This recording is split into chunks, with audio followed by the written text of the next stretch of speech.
I need a wife of an hour. Nkeneye umugore ariko w'isaha imwe. Ayo niyo magambo dutangiranye buretse wumve. Mbabwije ukuri uyu mugabo we yanteye ubwoba ibintu yakoreye uyu mugore. Buretse wumve. Uyu mugabo yakodesheje umugore ijoro rimwe ariko amugurana n'umwana we w'umuhungu. Umwana we w'umuhungu. Umugore bamubwiye ko bamuguze isaha imwe, icyo yatekerezaga ko bagiye kumumaza sico uyu mugabo yaragiye kumumaza. Ibaze ko nawe icyo wamaze gutekereza ko bagiye kumumaza atari cyo bagiye kumumaza. Enjoy. Ngiranye n'umukobwa arimo araza mugana musanga. Hai, bimeze bite musore mwiza? Watumije umugore?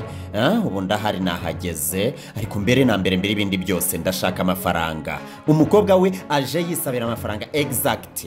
Umusore akimureba amunyuzamo ijisho arangije aramubwira ati wambaye ute? Wambaye gute? Umukobwa nakiryo kenshi cyane ati nambaye gutya, ntabwo ubibona, ntabwo wabikunze.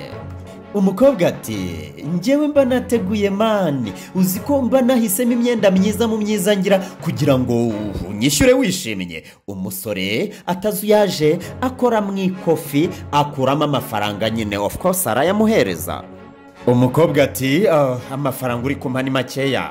Umugabo yongera akuramo amuhereza ndi. Umugabo ati umenye yuko ugiye kwitwara neza nk'umugore wanjye. Umugore ati ibyo ngibyo turabimenyere, kwitwara nk'umugore wawe gusa se ndakwiha wese uko nakabaye.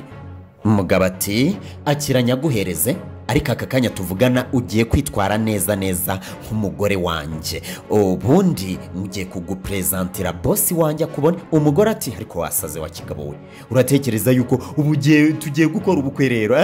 Urabona tugiye gukora ubukwe koko? Wibeshye wanayobye ry'akazi kanjye sako ngako. Tekereza ibindi, shakira handi. Ahita mucika aramusezera adakoze ibyo yaramuhamagariye. Umugabo ati buretse gatoya dore boss wanjye araje. Muri ako kanya koko boss we ahitaza. Cyari igihe cy'uko umusore agomba kumwereka fiance we cyangwa se umugore we. Arahaguruka n'ikinyabupfura asanga boss we ati barasuhuzanya. Boss narindi jambo yamusanganije ati umugore wawe ari hehe? Boss yakimubaza ati umugore wawe ari hehe? Umugabo araranganya amaso mu bari barahangaha bose, arareba abura uwavuga. Agiye kubona hakurya umukobwa uhicaye ahita abwira boss ati uriya niwe mugore wanjye. Bahita bagenda bamusanga. Bahageze umusore aratangira ati uyu niwe mugore wanjye boss ati ni umugore wawe? Mutipa ati ni umugore wanjye. Umukobwa ati nibiki bijya mbere? Umutipa present umugore we ati nguyu umugore wanjye, apresenta na boss we ati nguyu boss wanjye. Boss ati nitwa Henry, nishimiye guhura namwe. Ako kanya batarava muri ibyo ngibyo n'umuhungu abarahasesekaye ati mama. Umugabo ndavuga mu boss ati meze gute yemwa? Abwira umukozi ati ufite n'umuhungu ngana gutya, ntabwo wari warigeze ubimbwira. Boss rero ntiyikoraho nakiryo kenshi cyane ati okay nishimiye kubabona, nishimiye kubamenya, reka nze ngende gukaraba intoki ndagaruka kanya gato cyane. Aba bataye umwanya mutoya bimeze bite? Abatanye nande? Abatanye n'uyu mugore. Uyu mugore tusangiye yicaye ahangaha ntacyo ari gupfana n'uyu mutipe kuko aka kanya arimo aramubaza ngo nibiki bijya mbere, nibiki uri kunkorera? Umutipa ati buretse gato mbabarira utuzi, mbabarira nkubwire ibintu bimbayeho basi mfasha. Nabeshye boss wanjye yuko mfite umugore ndetse mfite umuryango. Byari ukugira ngo ngumane akazi, byari ukugira ngo ntahomba akazi. Ati ndetse byari naryo shingiro ryo kugira ngo ngumane akazi kanjye nari mfite ndetse mabwe na promotion. So please help me, mfasha muri kano kanya gato byibuze, ndakwinginze mfasha. Ariko ntabwo umudamu atariko ibi ntago nge mbirimo. Kubera iki ushobora kumfata ukanshyira muri ibi ngibi kandi ntabirimo? Gabo biramucanga bisa naho uwo yayobeyeho ari umudamu wihagazeho udapfa gushiguka ngo ashidukire ibyo abonye kandi baramutunguye of course. Umugabo akomeza kugerageza n'agahinda n'ubwoba bwinshi cyane avuga ati boss aragaruka asange ntacyo ndageraho. Ahindukirira aravuga ati okay madam. Ahindukirira akakana ati yemwa nagutumiriza akantu ko kurya karyoshye mu biryoshye byose bibaho se. Umuhungu umwana w'umusore wo mu myaka nk'iyi ngiyi ati ntago iki cyo kurya twemerewe kukirya. Sinzi icyo yaramubwiye nicyo mu bwoko bwa kiriya gihugu. Ibi bintu byabaye kuri uyu mutipe yari ku Rwanda no kubona promotion. Reka dukomeze. Ati ntago nemerewe kurya iki cyo kurya mfite imyaka 13 yonyine. Umusore kureshya umwana ako kanya yahise akurayo telefone nziza cyane arangije aramubwira ati iyi telefone urayibona. Avanyeyo iPhone 13 Pro yo mu bihumbi 2023 nibwo yari ikiza ayereka umwana ati how about this. Umwana ati ngaho karabaye. Arayireba abwira umusore ati iyi telefone rero uri kunyereka wa musore we ndayifite nyimaranye imyaka 5 yose. Twibukiranye yuko ahangaha ntago ari mu Rwanda. Mu Rwanda iyi telefone yahageze 2023 muri kino gihugu ho muri America yahageze hashize imyaka 5 telefone isohotse. N'umwana aragira ati ndayifite ishaje ariko nyimaranye imyaka 5. Arangije akivuga gutya umusore yikanga umwana yanze. Umwana arangije aramubwira ati yaramenetse. Umusore yaramaze kwikanga yuko bamukatiye yuko iyi telefone basanzwe bayifite. Aka kana gasanzwe kayifite of course n'umuryango wihagazeho amurati ya iPhone. Arangije aramubwira ati ndayifite nyimaranye imyaka 5. Ati nubwo yamenetse. Umwana yarayikunda agahita avuga ngo ariko ndatekereza yuko it's a good deal dushobora kubivugaho niba iyi telefone uri buyime kuko narayikundaga. Nga umusore aratabawe byashoboka. Amukubita mu biganza ati high five. Ndumva tugize akadero, ndumva tugiye kubyumvikanaho. Umwana ahita ahindukirira umusore aramubwira ati njyewe nitwa Ben, uyu nguyu yitwa Christine. Ni byiza cyane kumenyana nawe. Umusore ahindukira Christine aramubwira ati Christine ni akazina keza cyane. Ngaho umusore atangira tubwira ati elewaza Christine. Byari ibihe bidasanzwe byanjye bimeze nk'ubusazi gutangira ibi bintu. N'ubwa mbere nari ninjiye mu bintu nk'ibi ngibi. Ni ibiki se kandi? Nitwa John. Nguko uko inkuru yanjye y'urukundo yatangiye. Bidatinze akanya gato cyane wa mubosi we yaragarutse. Batangira kuganira ati John ni bosi kubera iki ibi bintu wari warabimishe? Uzi ko ufite umuryango mwiza cyane. Uyu musore akomeza atubwire nari mfite ubwoba. Numva ntazi ko uko bigiye kumerera. Numva mfite ubwoba yuko umunota wari wose isaha ni segonda aba bantu bashobora kumvamo. Kandi ubwo boss yari yicaye aho ngaho arimo dushimagiza arimo nshima ngo mfite umuryango. Bwari ubwoba bwinshi cyane. Ako kanya boss ati nishimiye guhura n'umuryango wawe. Nagira ngo mbabwire ejo muzitabira ibirori dufite kuri office aho dukorera. Hari ibirori nateguye. Bosi ati nagiye umwana w'umuhungu imyaka 13. Murakoze twishimiye natwe kubabona. Umugore nawe Christine ati nanjye nishimiye kubabona. Barangije barasezerana. Umutipe umugabo ni bosi wa John ati nahejo nizere ko muzaba muhari. Abandi bati see you tomorrow. John arareba ate murakoze cyane kunsapotinga no kumpayidinga ntabwo mutumye nseba. Christine ati okay natwe reka tugende. Byari ibyo ngibyo. Buretse gatoya Christine, buretse gatoya. Wari wumvise ko batubwiye ikirori cy'ejo kizabera kuri office? Wanyemerera basi ukazaba uhari Christine? Ariko ibyo kubeshya birarangiye. Dusezerane ko birangiye. Ntago ndi muri ibi ngibi. Sinzi n'ukuntu bikoze, sinzi n'ukuntu bibaye. Kubera icyo ukomeza ko pressinga. Umutipe uko yakakomeje guhatiriza. Ngaho aramureba muvana hasi amuzamura hejuru. Arangije amubona yambara ikote ati ikote ryawe. Ati ikote ryawe ndabona rishaje. Ndumva nakugurira kandi gakote keza kandi gashashe kagezweho. Umugore aramureba ati ariko kino kigoryi nuko yavuze muri ayo magambo ati rero John reka nkubwira urakagikuzimu tumye ntukana uratekereza yuko ndi bukururwe n'ikote rishyashya ryo mfite niba rishaje ndacyari kuryambara uranshaka hiki nakubwiye ko nkeneye ikote arangije abwira wa mwana ati noneho niyo telefone ye biragaragara yuko ameze nk'uri gukangisha ibyo afite niyo telefone ye imusubize kwanza.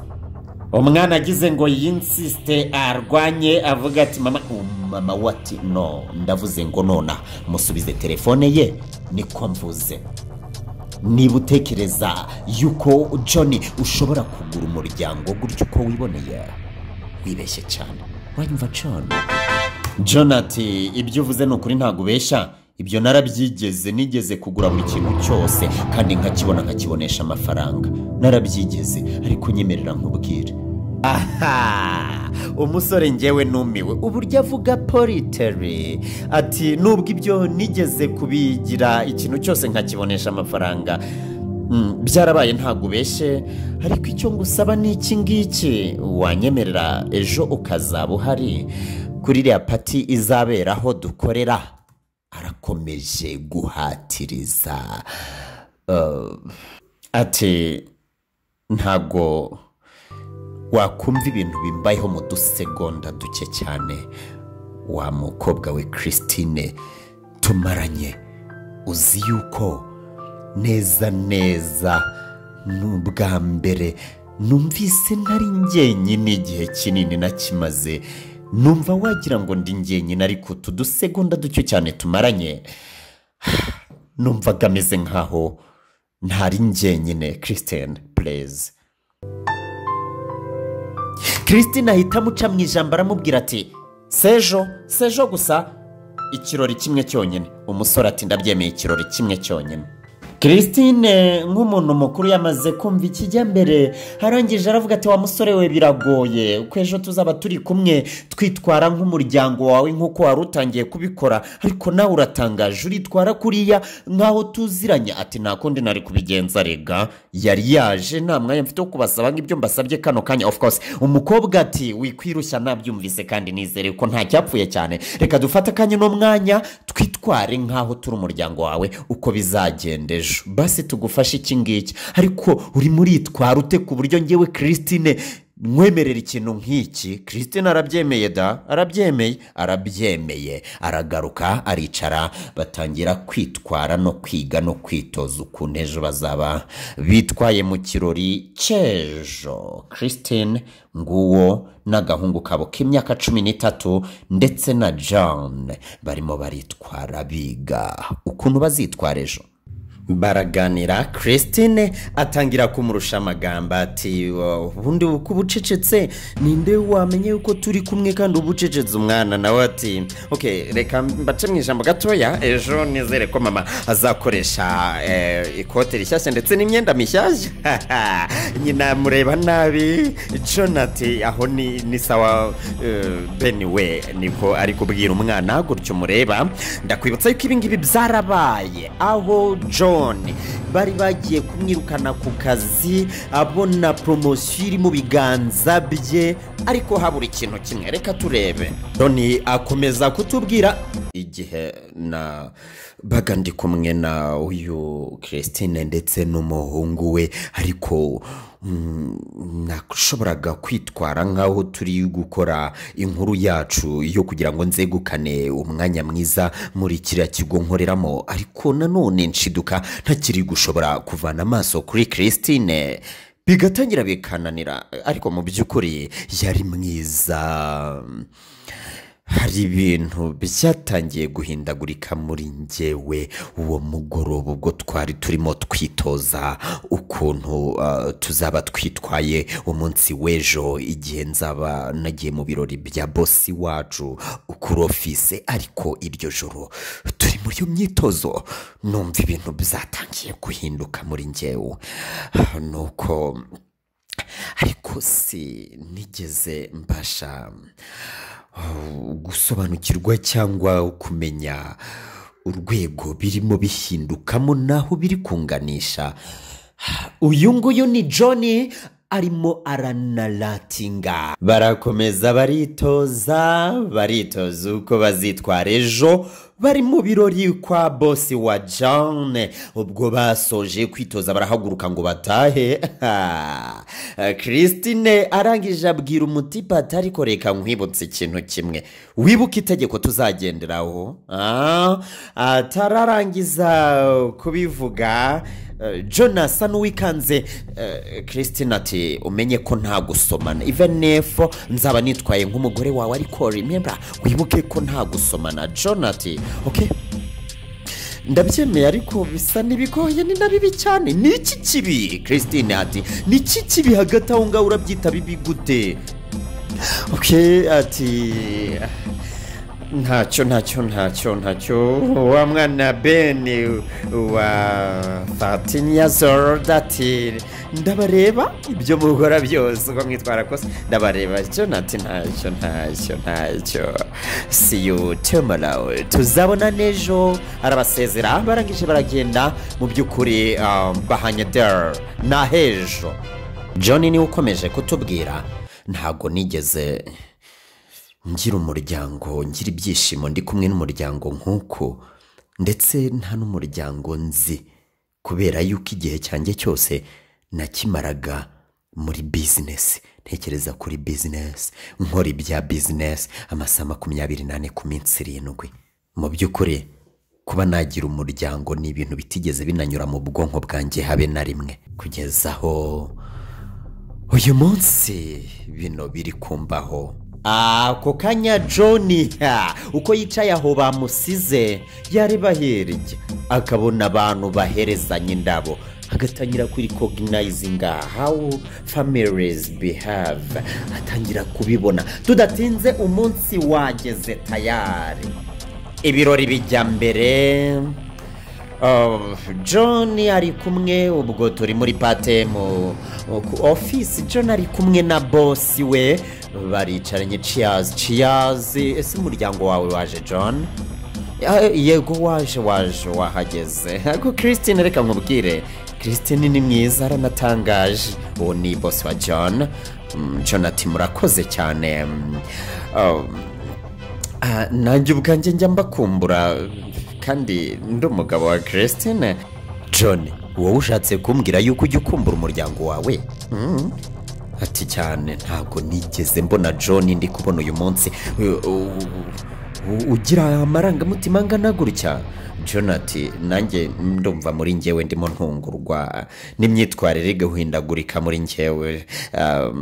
Uyu shefu cyangwa boss we ati ndabyumva, abamuretse gato yagira hirya, agomba kwita ku bantu bose bari hano mu birori kubera yuko bari muri party yabereye muri company ye. Ako kanya agiye kubona Christine harinjiye n'umuhungu we. How do they look?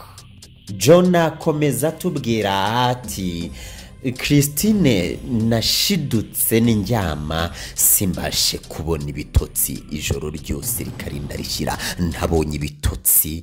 Nagomezaga gutekereza amaso meza ya Christine, nkakomeza gutekereza uko ntavuga, nkakomeza gutekereza yari guseka, nkakomeza gutekereza ibyo bintu bikantwara ubwonko ku buryo numvaga noneho ntari kubasha gutegereza igihe nza kongera kubonanira na Christine. Birankomereye right now. Christine ndamubona ryari ko baza John yarangariye Christine. Christine yazanye n'umuhungu w'imyaka 13 barimo basatira John baramusuhuza. Umwana w'imyaka 13 Ben nawe niko abayemereye ameze nk'uwishimiye umutipe. Rimo mu yayisi ndimo ndabareba Christine na John guhura bagombaga gusuzanya, but of course Christine remembers how agomba kwitwara line in front of John arimo aramwitwaraho gute. John ariko kandi byatangiye guhinduka muri we, it seems like arimo arareba ngo ufite ikindi kibazo tutazi, bisa n'ibyahindutse byarenze dere bafitanye. Undi Christine ati wakoze kubw'ikote wanyoherereje, wakoze kubw'imyambaro myiza wanyoherereje. Umugabo ati ntago bari ngombwa kunshimira. Ngaho karabaye ibintu John bitigeze bimubaho mu buzima bwe na rimwe. Yamaze igihe cye cyose muri business do atangiye kureba umugore w'abandi. Christine ati ntabwo nshobora kugukuraho amaso, ntibinshobokera, ndaryama simbashe gusinzira, ijoro ryose uhora mu mutima wanjye, ntago please, ntago nshaka yuko basi iri joro ribi rya nyuma hagati yanjye nawe. Christine warubyiteze ko wabimaye imisezerano, I remember, ariko sinifuza yuko ryaza kuba ijoro ryanjye rya nyuma nawe. Christine nawe undebere dore uko amureba. Ako kanya hirya ku ruhande yumva ijwi ry'umuntu ahamagara ngo Christine akebutse. Uwo muntu ati urakora iki hano? Christine urakora iki hano mani? Kimeze nk'ikirara kimwivugishwaho. John ati uriya se muraziranye? Cya kigabo kiri ku ruhande imeze nk'ikirara kidatindiganyije atanajijinganyije ati ya turaziranye. Christine rero icyo kigabo kiti Christine numugore wanjye. Christine ahita amuca mu ijambo yanarakaye byahatara ati wavuze ko ndi umugore wawe wacyuye igihe ex wife, ndi umu ex wawe n'ibicyo uri kwivugishwa. Christine ararakaye do cya kigabo kiti karabaye mana yanjye. Arangera ati mana yanjye, umugabo watinyutse akagusigana n'umuhungu wawe, uzi yuko dukorana ari duhuje akazi. Karabaye ndagira ngo wumva ahangaha, uyu mugabo wasize umwana agasigana nyina akorana na John muri kampani imwe, bahuje akazi, bahuje posti, bahuje level, bahuje no guhanganira bafite mbese ya promotion yo bose barayihanganiye. Uri kubyumva? Uwasize umugore n'umwana wamaze kubyumva nako. Let's continue.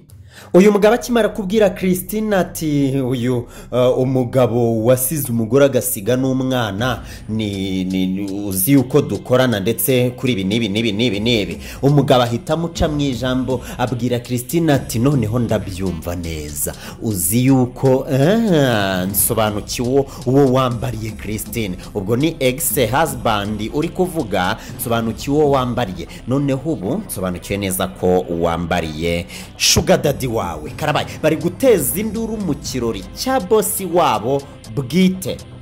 Nyagasani umugabo ari kuvuga amagambo mabi gusa. None haramubwiye ati abwiye Christine ex wife ati noneho wabonye uburyo bwiza bwo kujya ukorera amafaranga ukoresheje agahinda naguteje wa mugore we, umvisesereza umwana w'imyaka 13 ahita yivangamo byihuse. Ati yes yabonye nyine, reka yakorere uyu mugabo yadufashije, adufashiriza mu gahinda waduteje, noneho natwe reka tumwiture twamufashije iri joro kuba turi kumwe nawe, kandi twiteguye gukomeza kumufasha paka iri joro rishize. Ni umwana w'imyaka 16 urimo abivuga. Umwana akomeza avuga, arangije aramubwira ati nawe yiyemeza gusesereza se. Aramubwira ati nubwo twamufashije ijoro rimwe nawe akaba dufashije ibyo urimo ducyurira, umenye ngo arakuruta inshuro nyinshi cyane. Nyagasani arakuruta 100%. Ako kanya uyu mugabo n'umujinya mwinshi atumva mwana wanjye w'umuhungu, ibi bintu bitware gake, wibuke yuko uri umuhungu wanjye. Akivuga gutyo inyuma bose aba yabumvisha baritaye mu gutwi, arikangatiye ni ibiki muri kuvuga ngo ibyo numvise n'ukuri. umugabo aratangira ati ya Christine ni umugore wanjye uyu mwana ndatekereza atangira kubaza ubwonko cyane ndatekereza uyu mwana amaze kugira ni nk'imyaka 13 harimo arakekeranya nawe boss arabireba umugabo ati uyu mugabo yitwa Harry ati John ndagira ngo mbibutse yuko inkuru ni byabaye kuri John ati John wifatishijwe umugore wanjye rero wamwipfumbatishijwe mu kiganza boss wabo arangije ati reka ngira icyo mbabaza umva yemwa uyu mugabo mwahuye ryari umwana mu gusubiza nawe ati uyu mugabo twahuye ejo ariko iminota mike cyane tumaranye amaze kuruta Harry kure amaze kuruta ubwo Harry avuga ni papa we amaze kumuruta kure amurusha byinshi kandi mu minota mike tumaranye umuhungu ati kandi uyu mugabo yadusize nkivuka ikigabo gihita kimuca mu ijambo gica mu ijambo umwana wacyo kitanaherukaga ngo ibyo bintu simbyicuza kubera yuko nagombaga kumuta kuko uyu mugore tukibana icyo yari yitayeho nuko ngenda inyuma agenzwa no kureba ku ikofi yanjye yagenzwaga n'amafaranga umugore ahita amuca mu ijambo ati ibyo bintu uri kumbeshyera ikigabo kimuca mu ijambo ati ntago nkubeshyera niko kuri umujinya n'ubwoba uruvangitirane rw'ibintu byinshi biri kubera muri Christine birivanga arangije abwira umuhungu we ati waretse tukavana tukagenda Ben ubwo John yumva nawe biramuhindukanye isi mwikaragiyeho mu by'ukuri nta wamenya ikintu kigiye kubera ahangaha uyu mugabo witwa Harry akeneye umugore n'umwana akeneye umuryango ngabone ya promotion urayibuka ya kano kazi bahuriyemo uyu John nawe nicyo yari yabikoreye what is going on ubu ngubu noneho hari ibintu bibiri uyu mugore Christine agomba guhesha promotion uyu John atitaye ku umugabo we noneho afite grudge ebyiri inzike ebyiri kuba umugore afitwe n'umuntu bakorana ikindi kuba promotion iri gutendinga kuza kubifitwe n'umuntu bakorana kuko niwe wujuje ibisabwa mu gihe undi yagize ate yiyambuye ibisabwa it means please listen to this carefully ubu ngubu bisa naho ikintu cyose ufite mu buzima bwawe please wigerageza kukiburishwa uko wiboneye kuko at any time igihe icyo ari cyo cyose iki kintu kizakugirira umumaro kikugoboke kandi hari igihe wabonaga kidafite umumaro ako kanya John ahita amufata mu mashingo afata Harry aramubwira ati ubundi urashaka ibyago ubu noneho ugiye kubibona arangije Harry ahita amudeyaringa aramubwira ati oya nkubita imbere y'abano bantu bose babibone nkubita asa n'uri kumwiyenzaho noneho karabaye ati nkubita ako kanya boss wababyivangamo arangije avuga ati John ushobora kumbwira ikiri kujya mbere hano cya Harry kiti yes mubwira ikijya mbere mubwira ibyari byo ako kanya John bisa nahisi mwikaragiyeho bimurangiriyeho kuko iki kigabo nacyo nibyo cyifuza kameme kirashaka yuko John abura byose nka wa mugani ngo intama imennye ingati abura byose nk'intama imennye ingati abura byose of course John arimo atekereza buretse wumve ati hari imvugo muri Amerika baravugaga ngo ikinyoma kirabanza ukuri kukaza nyuma ubu ngubu noneho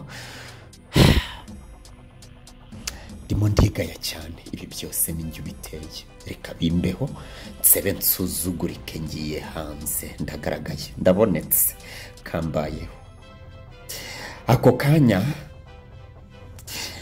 John agikomeje kwibaza ibimubayeho ati ndabona mbuza akazi kanjye ndabibona ko byarangiye ko mbuza akazi kanjye ariko sinkabure byose reka nkwereke ntabwo ngomba kubura icyizere cy'ubuzima bwanjye singomba kubura urukundo rw'ubuzima bwanjye. Karabaye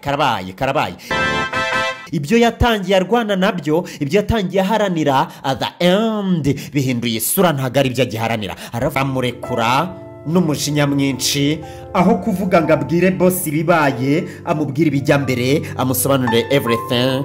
arangije ahita asohoka n'umujinya yiruka kuri kakana kagahungu k'imyaka 13 mu gihe nako kari kwiruka inyuma ya mama wako ngo karebe yuko kamukoringa down. ariruka agenda asanga basohotse kare, ati Christine buretse gatoya. mu gihe nanone Christine nawe arimo ariblaming, atangira gusaba imbabazi, ati John ni iki kunkurikira, umbabarire ko basi umugambi wawe n'umupango wawe mbyangije. wakabaye wabonye undi mukobwa udafite ibibazo, utari guture muri troubles nk'izi. why can I forget who I am? kubera iki nshobora kwibagirwa uwo ndiwe? kubera iki nshobora kwibagirwa ko nari umugore w'umugabo? kubera iki nshobora kwibagirwa yuko utari uwanjye? ubundi byibuze wakabaye nakubwije ukuri ugashaka umukobwa utari buguteza ibyago. atangira usaba imbabazi. I am very sorry ko nangije umugore wawe. I am very sorry ko nangije umupango wawe. I am very sorry. rero aka kanya ikintu nakugiramo inama, ushobora kugenda ugasobanura bosi wawe ibyabaye byose. arangije John ati promosiyo irakagikuzimu, promosiyo ntago nyitayeho, icyo nitayeho cyonyine kandi kimfitiye umumaro, kimfitiye agaciro, kimfitiye inyungu, kindutira byose, kitahoze mu buzima bwanjye, ntari nitayeho mbere y'igihe cyose, mu myaka yose nabayeho. It's only you, wowe Karabaye. John si wa wundi. arareba ate uyu Christine? John arakomeza aravuga ati igihe cyose nakimaze mu kazi na kariyeri yanjye, ntago nigeze mbona akanya ko guhiga urukundo. of course sinigeze nanabona urukundo Christine. rero ibi bintu byabaye ni fete. reka mbibutsira ijambo fete icyo risobanura. ijambo fete ni ibintu biba bihuriranye bitarigeze bitegurwa, utarigeze ubitegura, aho bikubereyeho hatarateguwe, ubigukoreye atarateguye, uburyo bikozwemo butarateguwe, abakabaye nk'aba biri inyuma batarigeze babitegura, ikintu umunota kibereyeho uwo munota utarigeze utegurwa. That is what we call fate. ibi nibyo John ari kuvuga ati ibi bintu ni fate, nibyo bitubayeho. rero ibi ngibi biradusunikira kuba turi hamwe. wibifata nk'ibintu byoroshye ngo ushake kubirutisha akazi, unkangisha akazi. Please Christine, nyumva neza Christine nk'umukobwa cyangwa se umufiyemere w'umutima. please reka nibwirira abafiyemere bose, don't lose your heart. ntimukabura umutima wanyu, murawufite kandi uwo mutima wanyu wabagirira umumaro. ntimuwuhindure kubera yuko icyatumye uba umufiyemere ntago ari umutima wawe, ahubwo ari umutima w'umugabo wawe w'icyo gihe, ndavuga umu ex wawe. please don't lose hope. Christine ati wibura akazi kawe kubera yuko akazi kawe niko katumye duhura. rero akazi kawe gafite umumaro John, gafite umumaro wigerageza kukabura. John ati akazi ntago ibyo bintu ariko bikimeze. unyumve neza Christine, noneho reka neguhakana k'akazi kamfitiye umumaro, ariko kari kawumfitiye nibyo, ariko kazi ubu noneho tuvugana kari kuza inyuma yawe, kari gufata umwanya wa kabiri, wowe ugafata umwanya wa mbere Christine. Christine arareba ate, biramutunguye. ntago yigeze abona umugabo nk'uyu nguyu. arangije amureba mu maso, n'aya maso ye John yahoze atubwira meza cyane uko yareba nawe. ati urabizi John, ntago nigeze mbasha kubikubwira, aka kanya reka ntinyuke mbikubwire. Ndumva ntashaka kukubura nanjye, ndumva ntashaka kuguhomba. Karabaye buretse wumve, buretse urebe. Reba John arareba ate, Christine arareba ate.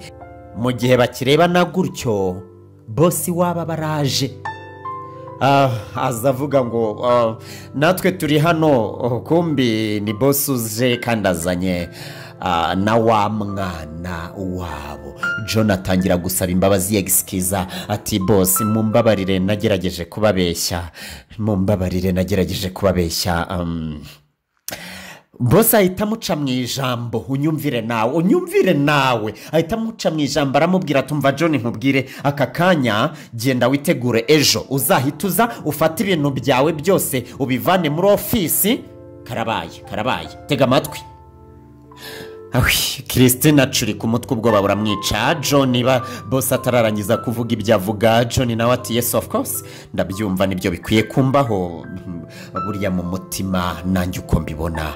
John birarangiye baramwirukanye. Reka twumve uyu mugabo arakomeza aramubwira ati uzafata ibintu byawe ejo ubivane muri ofisi yawe kubera yuko wahawe iyindi ofisi nini cyane iruta iyo wari usanzwe ufite. Ngaho barareba bate, you are going to be promoted. Kandi ikindi naguhaye andi mahirwe arenza ya mbere, si ofisi nini gusa naguhaye ahubwo mbaza ngo impamvu nayiguhaye ni iyihe. John araseka, Christine araseka ati sindarangiza mureke mbabwire impamvu naguhaye ofisi nini cyane ni ukubera yuko wongerewe inshingano, you have been promoted. Wongerewe ya promotion urayegukanye. Barishima baranezerwa. This is the best of love story I ever heard. Iyi niyo love story naba narumvise. Ese wowe muri comment ni love story kandi yabayeho? Muri comment please wabishobora se ukajya muri comment ukanyandikira love story ariko iri true yabayeho, yarabayeho. John arangije arishima arashimira nta kundi yari kubikora. Nuko bosi arigendera basigara ari batatu. John ameze nk'uwaguye mu mazi amurengeye. Arareba ate agahungu kabo, arimo arareba ate wa mwana wabo w'umuhungu. Ndamwita umwana wabo kubera yuko ubundi buriya iyo ukunze umuntu bizi neza ko ari umufiyemele uba ugomba gukunda n'abana umusanganye nabo, niko bigomba kumera. Yes, sibyo mwabagabo mwe byagenze gutyo. Arimo arareba ate umwana nawe barishimye. It seems like ni umuryango mwiza cyane. Ati ndababona wowe na mami. Rero John agamuvuga mu izina of course. Ushatse wasoma umukunzi wawe. Umwana atanze go ahead. John arahindukira areba umukunzi we aramubwira ati uribuka itegeko twari dufite rivuga ngo mbibutse rya tegeko namwe muraryibuka. Bari bafite itegeko rivuga ngo it's a joke, it's a game, ni imikino twateguye iri bukugeze ku cyo wifuza. John nta itegeko riravuga ngo nta gusomana. Aka kanya John aramubajije ngo rya tegeko noneho warivugaho iki? Dore icyarivugaho wakibonye. Ntago yirirwa kivuga ahubwo aragikoze. Nimwe enjoying izindi ziri kuri YouTube channel Duhindure TV. Enjoy it and subscribe please. Ariko ntimwabikora subscribe, it doesn't cost. Ni mubinkorere, it doesn't cost to share. Nta kiguzi gusharinga, gusubscribinga, kurikinga, gutera comment. Uteye comment nkamenya uwo uriwe inbox nakwishimirira. Thank you so much.